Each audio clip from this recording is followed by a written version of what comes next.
दोस्तों नमस्कार। आज देश में सबसे बड़ी चर्चा राम मंदिर में कथित चंदा चोरी के आरोपों को लेकर हो रही है।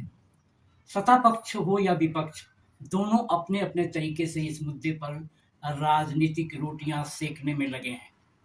विपक्ष कह रहा है कि इस घटना ने करोड़ों राम भक्तों की आस्था और श्रद्धा को ठेस पहुंचाई है।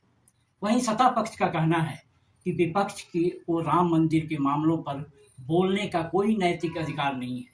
मानो यह संदेश दिया जा रहा हो कि जो भाजपा को वोट नहीं देता वह न राम भक्त है और न ही सच्चा हिंदू। ऐसा लगता है जैसे भगवान श्री राम और हिंदुत्व पर किसी एक राजनीतिक दल का कॉपीराइट हो गया हो। लेकिन मेरी समझ कुछ और कहती है। मुझे तो लगता है कि सत्ता पक्ष इस मामले में एक बात सही समझ चुका है। उसे अच्छी तरह पता है कि उसके अधिकांश समर्थकों पर इस विवाद का कोई खास असर नहीं पड़ेगा। मैं यह बात हवा में नहीं कह रहा हूँ। इसके पीछे कुछ ऐसे तथ्य हैं जिन पर हमें गंभीरता से विचार करना चाहिए। दोस्तों, मैं रमाश्री सिंह आप सभी का आपके अपने चैनल पर स्वागत करता हूं। यदि मेरे विचार आपको अच्छे लगते हों तो चैनल को जरूर सब्सक्राइब करें, वीडियो को लाइक और शेयर करना ना भूलें।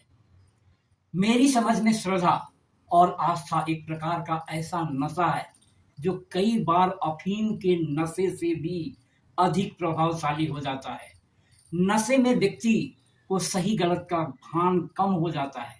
उसी प्रकार जब आस्था विवेक पर भारी पड़ने लगे तब इंसान तर्क सुनना ही बंद कर देता है। श्रद्धा का अर्थ विश्वास है, लेकिन जब विश्वास इतना बढ़ जाए कि कोई भी सवाल पूछना अपराध लगने लगे तब वही श्रद्धा अंधभक्ति का रूप ले लेती है। ऐसी स्थिति उस कबूतर जैसी हो जाती है जो बिल्ली को सामने देखकर अपनी आंखें बंद कर लेता है और सोचता है कि अब खतरा टल गया, जबकि हकीकत बिल्कुल उल्टी होती है। आज कुछ राजनीतिक समर्थकों की स्थिति भी कुछ ऐसी ही दिखाई देती है। चाहे कुछ भी हो जाए, उसके लिए इतना ही काफी है कि उनका राजनीतिक विरोधी परेशान है।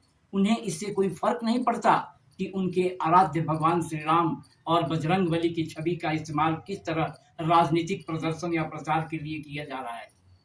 जिन भगवान श्री राम को करोड़ों लोग मर्यादा पुरुषोत्तम मानकर अपने हृदय में बसाते हैं, आज उन्हीं को कई बार राजनीतिक मंचों पर प्रतीक, प्रदर्शन और तमाशे का हिस्सा बना दिया जाता है। अगर आपको मेरी बात अतिशयोक्ति लग रही हो तो उन वायरल वीडियो को ध्यान से देखिए जिनमें अलग अलग नेताओं के साथ भगवान राम और हनुमान की प्रतीकात्मक प्रस्तुतियों का राजनीतिक उपयोग किया जा रहा है।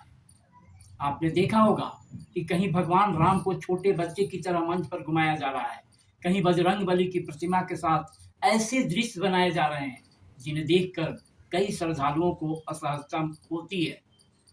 सवाल यह नहीं है कि कौन सा दल ऐसा कर रहा है, सवाल यह है कि क्या करोड़ों लोगों की आस्था केवल चुनावी मंचों की सजावट बनकर रह जाएगी।